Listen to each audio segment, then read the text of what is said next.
हेरिसु यहाँ के छ सानो यहाँ के छ छोड्छु त म हजुरलाई देखाउँछु छोड्छु सानो यो के हो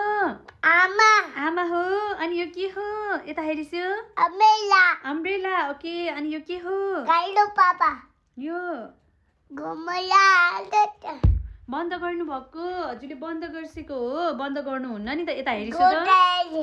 घोडा हो अनि यो के हो नि ममाले अहिले अक्कु दिन्छु यो भन्छ नि त यो के हो भन्छु त यो के हो भन्छु त पुत्ता पुत्ता हो होइन हजुरलाई भन्न हेर्छु न मामा घरको चिन्टु जस्तै होइसिँदो रहेछ चिन्टु बाबा यो के हो यो हजुरले लिसेको के हो यो के हो बेबी बकेट हो अनि यता हेर्छु नि त यहाँ के छ यो के हो डङ्की हो अनि यता हेर्छु यो के हो हजुरको अमलेट हो ओके अनि यो चाहिँ के हो त हजुरको चाबी हो अनि यता हेर्छु त यो के हो हजुरको